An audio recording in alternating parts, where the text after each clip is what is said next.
thank you all for being here this afternoon. I'm really excited about the conversation I hope that we get to have, hearing from several really well-respected individuals in the conservation community about sort of the broader impacts of conservation, certainly the Missouri model. So I guess I'd start by saying your presence here, representing very diverse organizations and communities reminds us that conservation is and has always been a team effort. You'll see many of the MDC team members here. Most of them are wearing the triangle, so I encourage you to introduce yourselves and hopefully have some new and growing relationships. This year's theme, Rooted in Our Mission, invites us to reflect not just on what we do, but why we do it, where we came from, who we are, and who we carry with us in this work. Missouri's conservation legacy didn't appear overnight. It was seeded by people of bold vision and deep conviction. A few weeks ago, the Conservation Federation of Missouri celebrated its 90th anniversary with an event hosted at the Tiger Hotel in Columbia, a place where E. Sidney Stevens and many other like-minded citizens gathered to organize an effort that ultimately led to the citizens of Missouri creating the Conservation Department of Missouri, built on science, citizen engagement, and built on citizen engagement and a fierce belief in the public good. They understood that conservation needed roots deeper than policy. It needed trust, integrity, and permanence. As only the 10th director in the history of the Department of Conservation, I'm a reflection of that sense of permanence and stability to project a strategic long-term vision of conservation in Missouri. There are many characters for which some grand ideas were created. One of those prominent characters was none other than Aldo Leopold, whose ideas helped form the foundation of modern conservation. He taught us that land is a commodity to which we belong. Leopold had a strong connection to an individual named J. Ding Darling, who was instrumental in the creation of the cooperative research units, ultimately director of the Fish and Wildlife Service, who was a like-minded conservationist, as E. Sidney Stevens was. And we'll talk more about Ding Darling in a moment. But Leopold's story is also a Missouri story. When he came to teach at the University of Missouri in the early 1900s, he brought with him his young family, including a son who would leave his own profound mark on conservation. Starker Leopold. It was here in Missouri, along the rivers and forests, that Starker learned to see the land as a living system, interconnected and worthy of care. That early grounding would guide him to become one of the nation's leading voices for ecological management and science-based policy, including his pivotal role in writing the Leopold Report, which shaped national wildlife policy. We often hear about the legacy of the Leopold cabin, found outside of Baraboo, Wisconsin, but there's a second Leopold cabin, inhabited by Starker at Caney Mountain Conservation Area, an iconic place in the history of wildlife restoration in Missouri. Starker was the first manager of that area and led the initial work of turkey restoration in Missouri. And then there's Ding Darling, an artist, a communicator, a reformer, who understood that if the public didn't care, the policies wouldn't matter. He used cartoons and speeches to move the hearts of everyday Americans to help birth a conservation movement, rooted in the belief that nature belongs to all of us. His work inspired another conservation icon, familiar to many of us in Missouri, Charlie Swartz, whose work adorns the entryway to the Conservation Commission headquarters. A fun little history fact: on October 1st, 1965, Governor Hearns and the Conservation Commission dedicated the new commission headquarters on North 10 Mile Drive, now West Truman Boulevard. Most of the area had been a pasture and was converted to native trees and shrubs. 5 small ponds, each demonstrating different water control structures, were constructed. Local garden clubs helped with some of the plantings. Charlie's illustrations appear in Leopold's A Sound County Almanac, which last year celebrated its 75th anniversary. These true icons of conservation in North America had strong roots in Missouri's conservation story, shaped a deep connection and belief that conservation is not just about managing resources, it's about nurturing a relationship with the land, with one another, and with future generations. That belief still guides us today, whether it's the work on landscape scale conservation through the implementation of our comprehensive conservation strategy, the continued commitment to working with private landowners to manage critical habitats like grasslands, or our efforts to expand relevancy of conservation by engaging broader audiences. or helping us understand the interconnectedness of healthy lands, healthy animals, and healthy people in the spirit of Leopold's land ethic.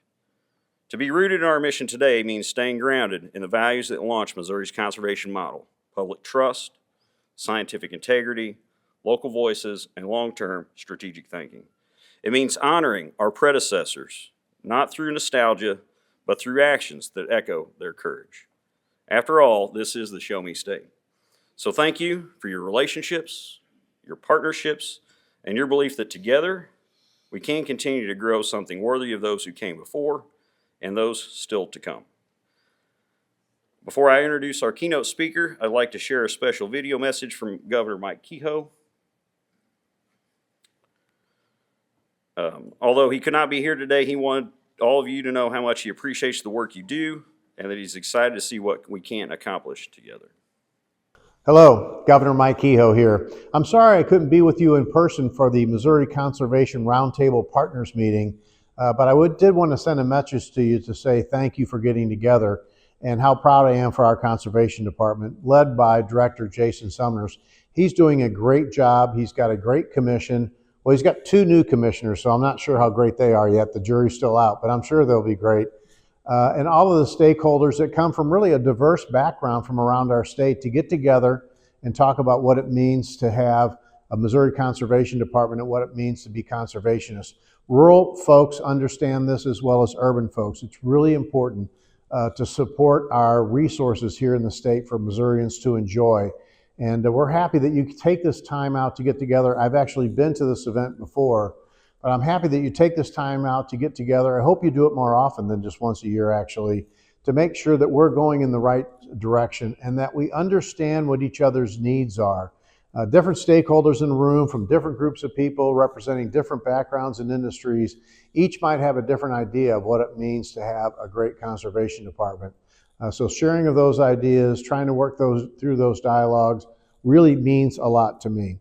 Most of all, the Kehoe household has a calendar, and we have a countdown clock going to turkey season, because as you know, Claudia Kehoe is not a turkey hunter, she's a turkey killer.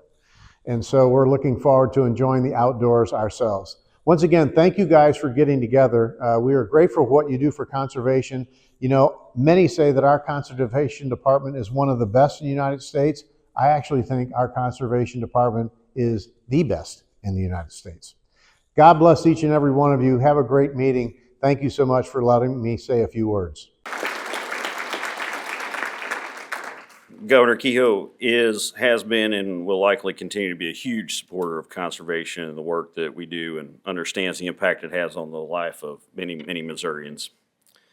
And so it's in the spirit of Leopold and rooted in our mission, it is my honor to introduce someone who deeply understands the connection between where we've been and where we're headed. Buddy Huffaker is the executive director of the Aldo Leopold Foundation. Buddy has devoted his career to advancing the land ethic and vision by Aldo Leopold and sustained through the work of the foundation. He's championed ecological restoration, ethical leadership, and civic engagement, all grounded in the belief that caring for the land and community are inseparable. He and I had the privilege of sitting together during a plenary session at the 114th Association of Fish and Wildlife Agencies last year in Madison, Wisconsin, just a few miles from the Leopold Shack. That conversation underscored how much common ground we share as conservation leaders and how vital it is to stay rooted in the principles and the adaptive challenges we face today. Please help me in welcoming Buddy.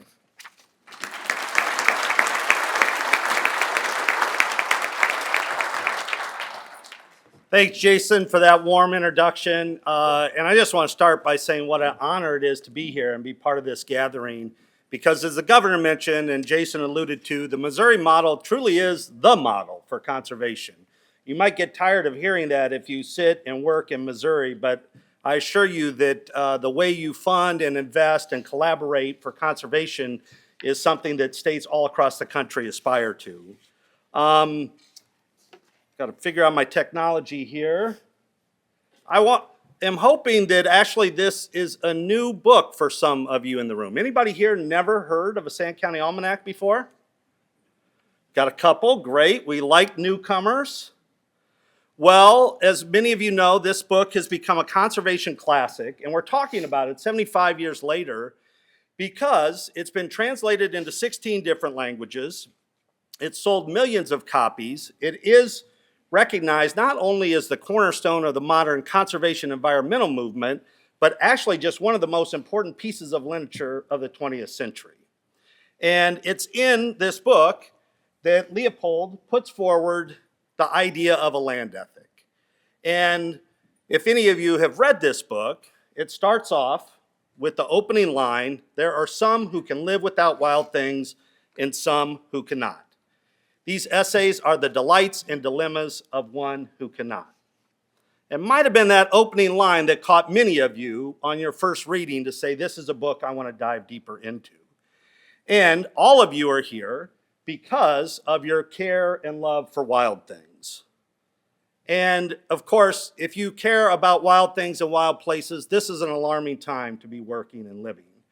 We are seeing massive threats to wildlife and other natural features. And so it's also important to remember that the great Aldo Leopold also got a few things wrong. So when we read this first line, there are some who can live without wild things and some who cannot, the reality that Leopold maybe would have extrapolated to, but that we can no longer deny, is that in fact nobody can live without wild things. We all need wild things and wild places to sustain our health and wealth. And again, MDC is a leader in adopting the One Health concept and advancing it and integrating concepts of human health with environmental health and wildlife health. And again, if you care about these issues, it's a challenging time to be working and living. We have all sorts of data that is showing that trends are moving in the wrong direction. 2024 was the hottest year on record. 2025 is not going to beat it, but we're going to probably be in the top 3 or top 5. And what we know is that whether it is environmental degradation and attacks on human health from unhealthy environments, or whether it's the positive effects on our health and well-being through access to and engagement with healthy wild places, the environment, again, is the source of all of our health and wealth. Now, since this is the Show Me State, and Wisconsin likes to think we have a pretty strong environmental tradition, I did just want you to know that your neighbors to the north have a long connected history with Missouri conservation, as Jason mentioned. Some of those that hail from Wisconsin include John Muir, the noted naturalist, Aldo Leopold, of course, but also Millie Zanto. So if you've ever recycled anything and have looked at what number you're using, 1, 2, 3, or 4 of plastics, she started and piloted that system in Wisconsin. Lori Otto, who promoted the use of native plants for landscaping by the Wild Ones network. And then more recently, noted voices like John Francis, the Planet Walker, and Robin Wall Kimmerer, the author of Braiding Sweetgrass, hail or have connections back to Wisconsin as well. And then in the middle there, I don't know if you can recognize Jason, but also with us today is Dr. Susan Flotter, most recently noted and acknowledged by the Missouri Department of Conservation as its master conservationist in 2025. And Susan, of course, was born and raised in Wisconsin. So that connection, and Susan is really one of the founders of the whole field of environmental history, along with her citizen activist work in Missouri for conservation and all things natural, wild, and free. But as Jason mentioned, the land ethic is inherently connected to Missouri through Charlie Schwartz. Very early on, as Leopold was looking for a partner and collaborator to express the ideas he was trying to articulate in a Sand County Almanac, he was introduced to Charlie Schwartz, and they formed a partnership. And so all of the artwork in a Sand County Almanac was done by Charlie Schwartz. And just today, I had the chance, thanks to Tyler, to go visit Charlie's murals at the MDC office. So that was a career highlight for myself. Now, we celebrated 75 years of a Sand County Almanac, so I went back to the book many times kind of thinking about what our messaging was going to be around that year.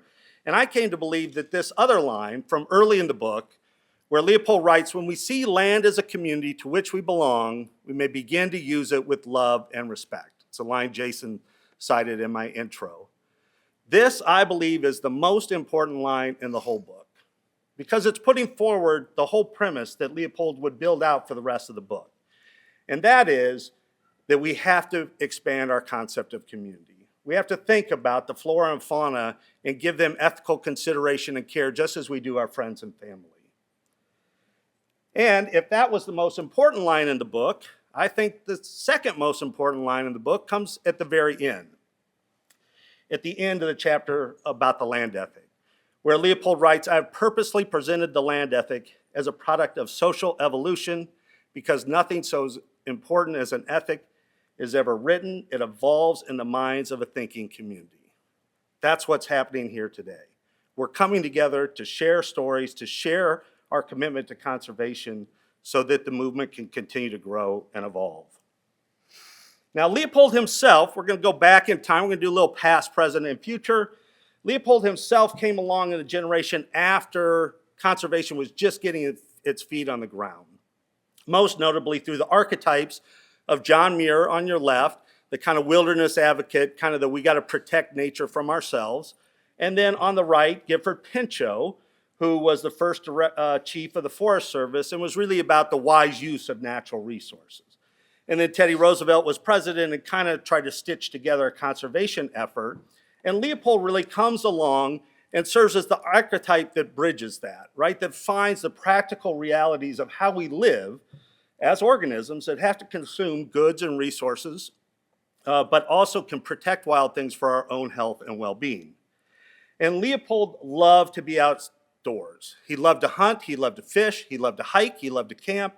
Any chance he got to be outside, he took it. So that, along with some other influences, led him to start his career with the U.S. Forest Service in the southwest part of the United States, in Arizona before it was even a state, in the Arizona Territory. 1909 was his first duty station. And there, he would be introduced to a landscape and different cultures that he was not familiar with growing up in the upper Midwest. And it was here that he first came across the Gila Wilderness, an area so vast, so wild, that he believed the most important thing to do for that place was to protect it as a wild place. And this was the first idea of a wilderness area. We just celebrated the 100th anniversary of the Gila Wilderness area, which was the first time in Western society we actually recognized and collectively agreed that some places are so special, so sacred, that we need to ensure their health and vitality for future generations. And that began the conservation movement in a new way, with a new wrinkle. He was then transferred to Madison, Wisconsin, with the U.S. Forest Service for a different role, administrative role. But that's also when his connection to Missouri got stronger, because he wanted to have time to get outside, and he found a hunting cabin.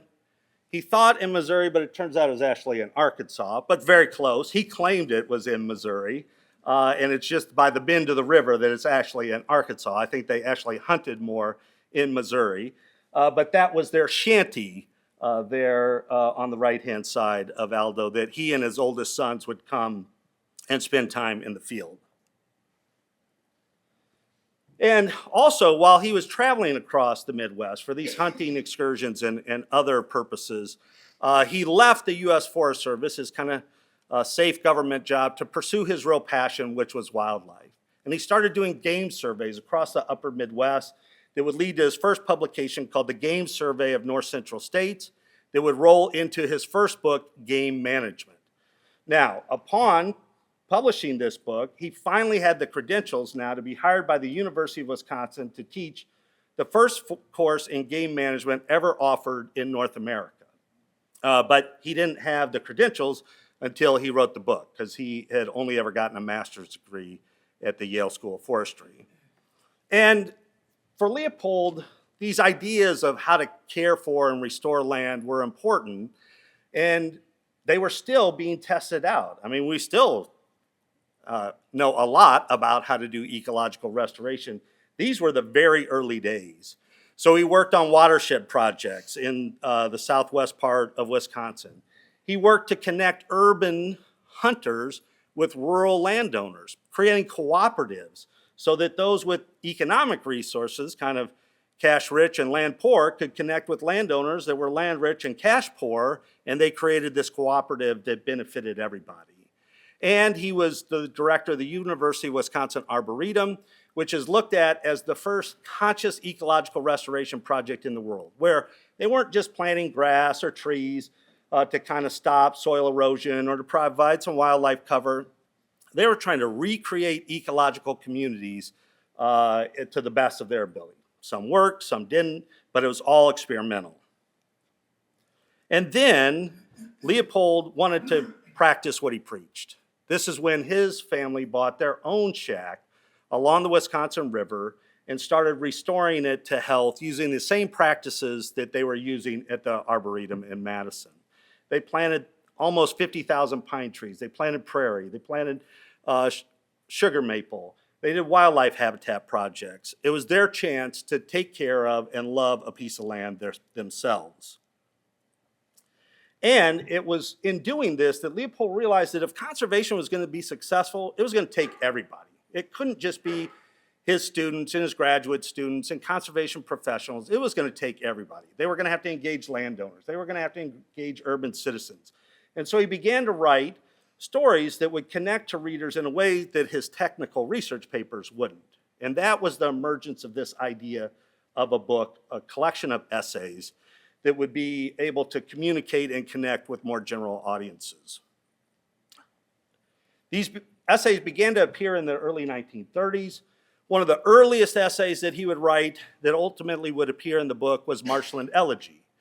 And if you've read this story and you remember it, it is really a goodbye song to sandhill cranes. He expected them, if not to go extinct, to be extirpated in the upper Midwest. And so it's an elegy. It is his kind of love song saying goodbye to sandhill cranes.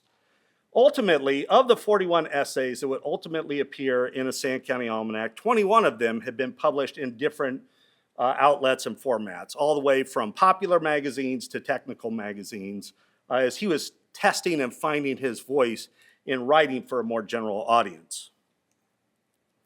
It was also at this time, as Jason mentioned, that his oldest son, Starker, came to Missouri in the Caney Mountains.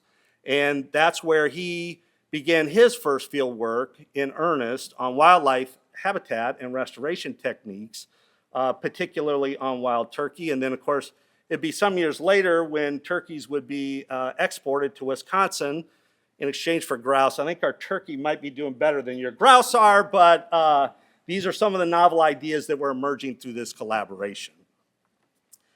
At this time, also, World War II broke out. And so all of a sudden, Leopold, with this busy academic calendar, actually had time to write, as two of his sons and most of his students actually served in the war and were off in Europe. And so Leopold had a little bit more time to put pen to paper and start to write and think and articulate these ideas in earnest. And so this is an early draft of what his intent was with this manuscript. Not quite sure if you can see it, I'll read it. This is an early foreword. It ultimately did not appear in the book, but this was his first draft foreword that he would use as he was submitting the manuscript to publishers. He wrote, "I do not imply that this philosophy of land was always clear to me. It is rather the end result of a life journey, in the course of which I have felt sorrow, anger, puzzlement, or confusion over the inability of conservation to halt the juggernaut of land use." I don't know if anybody else in this room has felt those experiences or emotions, but I think he articulates what many of us feel on a regular basis. And so that was his intent. That's what he was seeing. That's what he was witnessing. This is what he wanted the book to help counter.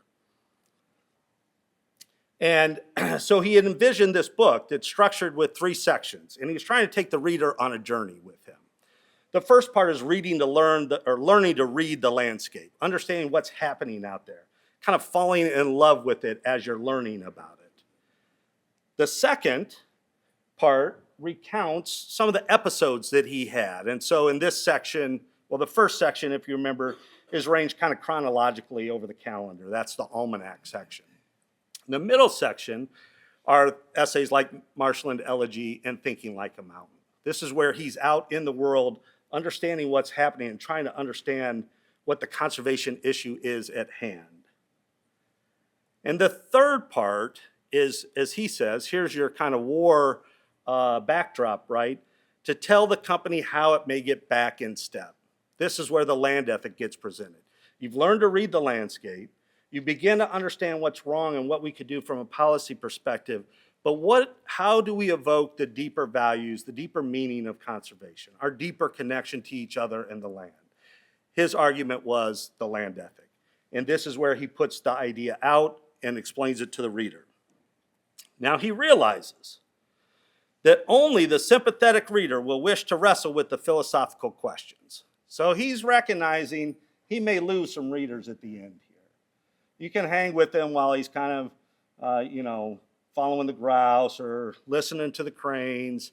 But when he asks you to kind of fundamentally step back and think about what you care about and why you care about it, that's a much tougher challenge for the reader. And he knew only some would be able to do that because he had a really hard time finding anybody to publish his book. He got rejected numerous times. This is a response letter from Alfred Knopf, a publisher in 1944, who had expressed a lot of interest in the drafts of the essays that he had been presenting them. But then on July 24th, 1944, if you look at those bottom brackets, they write to Leopold and they say, "I wonder if you would consider making a book purely of nature observations, with less emphasis on the ecological ideas in which you have incorporated in this present manuscript." Basically, get rid of the land ethic and we got a book. We'll publish it tomorrow. But Leopold was so committed to this idea, to this journey, to helping people think more deeply about our relationships to the natural world, that he kept working. He wouldn't take that easy offer. And so finally, 4 years later, he finally got word from Oxford University Press on April 14th, 1948, that they have agreed to publish your book, Great Possessions, as illustrated by Charles Schwartz. Anybody read Great Possessions?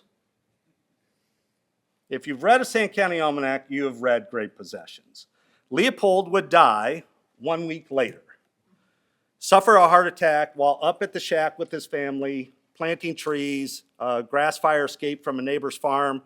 They went down, he suffered a heart attack and passed away. So the final editing of the book was left to his son, Luna, and other colleagues, and ultimately they agreed to one primary change at Oxford University's request, and that was to change the title from Great Possessions to a Sand County Almanac. So Aldo Leopold never knew the title, A Sand County Almanac.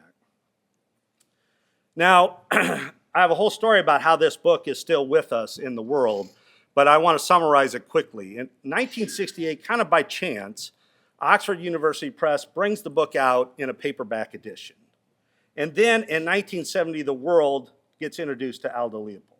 Anybody know what happens in 1970? First Earth Day. So the first Earth Day happens. All of a sudden, there is a reading populace that is interested in environmental literature. And the field of nature writing didn't exist at this point. There were no nature writers at this time. There were outdoor writers. But for a popular audience, there was very little literature out there available. Sand County Almanac was available and it was affordable. So that's when the world really got introduced outside of the fields of wildlife and forestry to Aldo Leopold. And of course, this is the era of environmental legislation, Clean Water Act, Clean Air Act, Endangered Species Act. This is the kind of cultural context in which the conservation sales tax emerges in the 1970s, this kind of burgeoning citizen interest in the environment and natural resources. And then basically Oxford University Press realized they had a winner. They bring it out in a cheaper paperback edition. How many people's first copy of a Sand County Almanac looks like one of these copies down in the bottom right corner? That's what most people, mine looked like that. I bought it used at the university bookstore at Purdue University. If you've written a book, you know that it doesn't just sell itself. Actually, the author kind of goes on tour. They, are out in the world, making sure people are reading it, talking about it. But in our case, the author had passed. Aldo had died.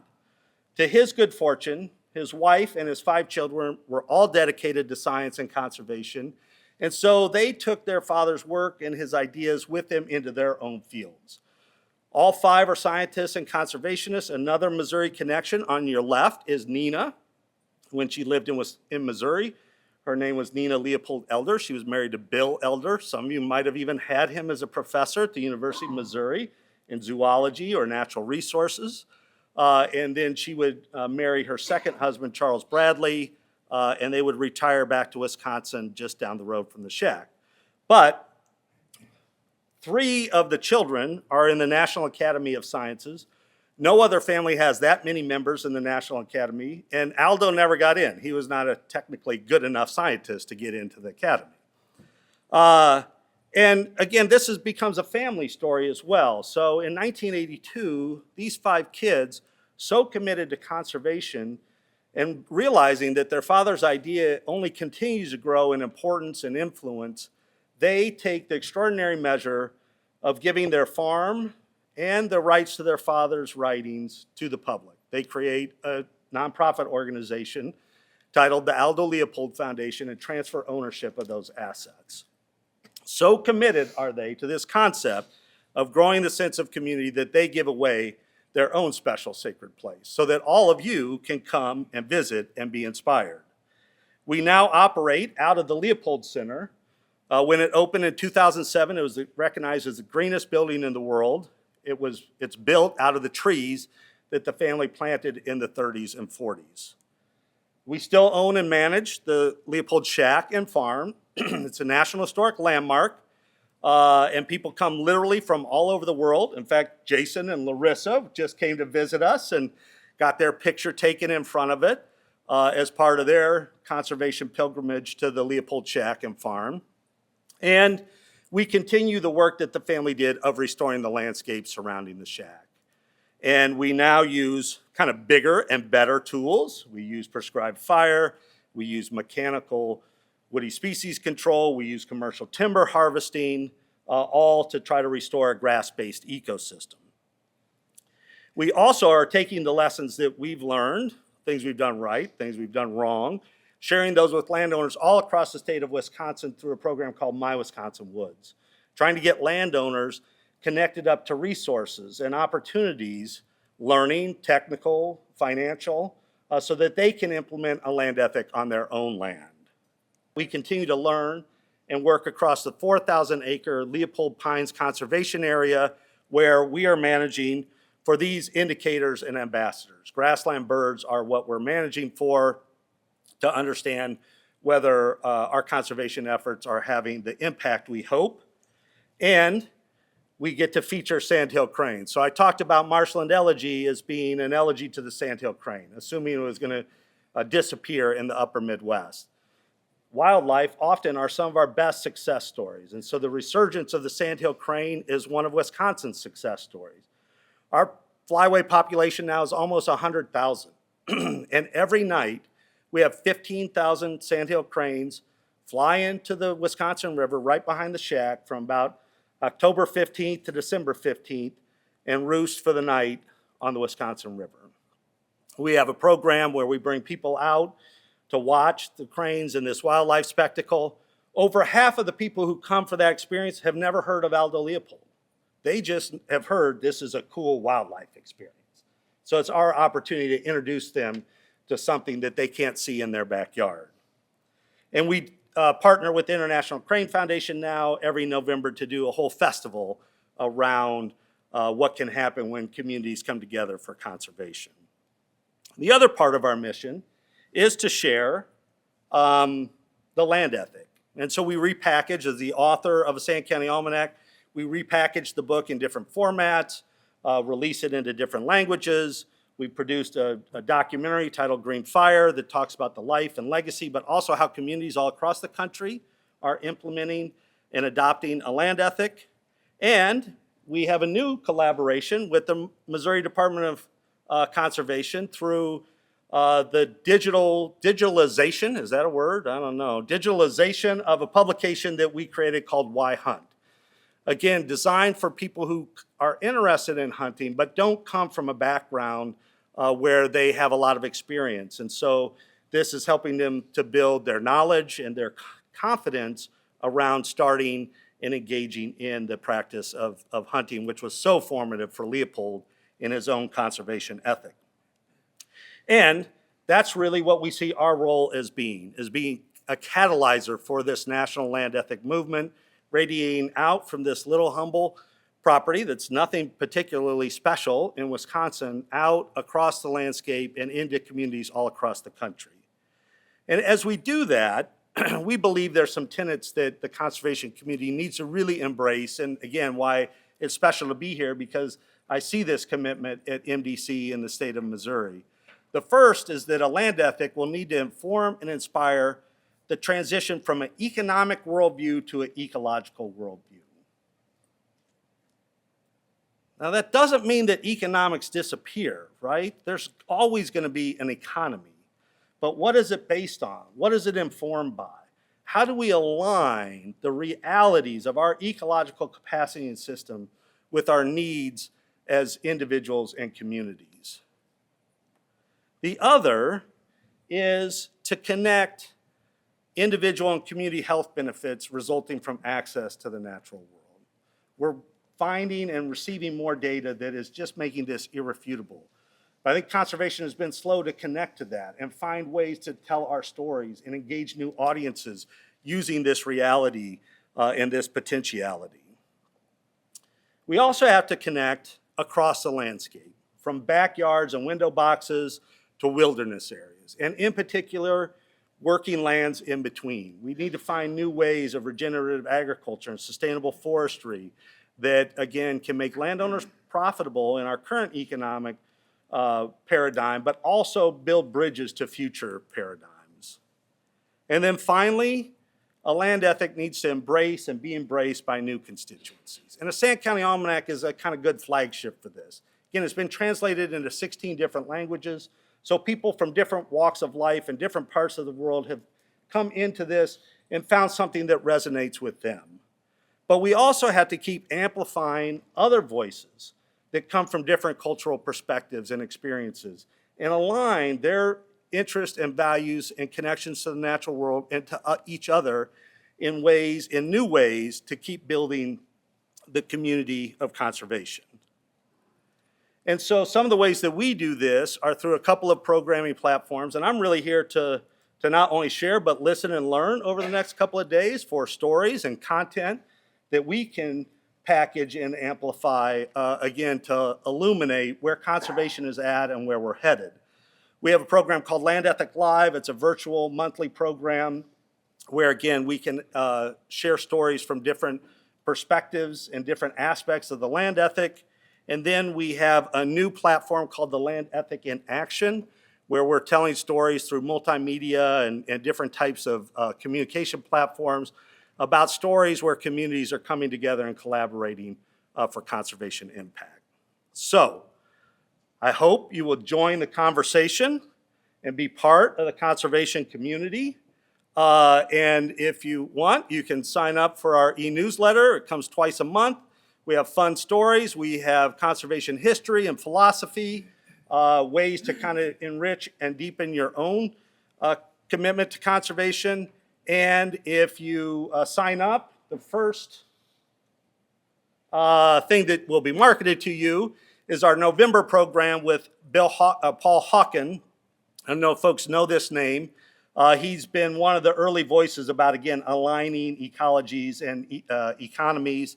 But he wrote a book called Blessed Unrest that talks about how conservation is actually the biggest social movement the world has never heard of, because we're all working in small communities. And it's about the potential of leveraging things up when we all work together and kind of pull in the same direction.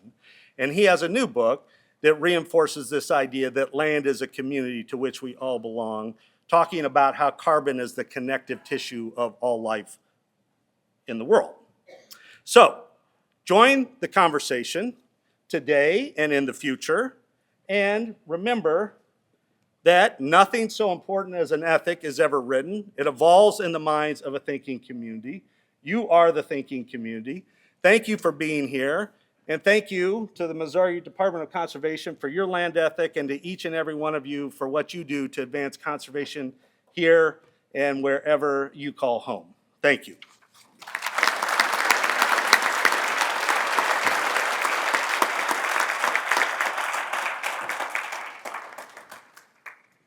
Yeah, great job, buddy. I couldn't help but think about, in terms of the theme of today's partner roundtable, this idea of rooted in our mission, and it really talks about these fundamental, foundational things that we think about of fish, forest, and wildlife restoration, but I can't help but also think about the big idea, right? Like, this whole Missouri model has been a big idea, and so what is the next big idea? And so after the break, we'll hear from some other important conservation partners to us in the ways that they've helped bring forward that big idea foundationally, but then things that we're doing today.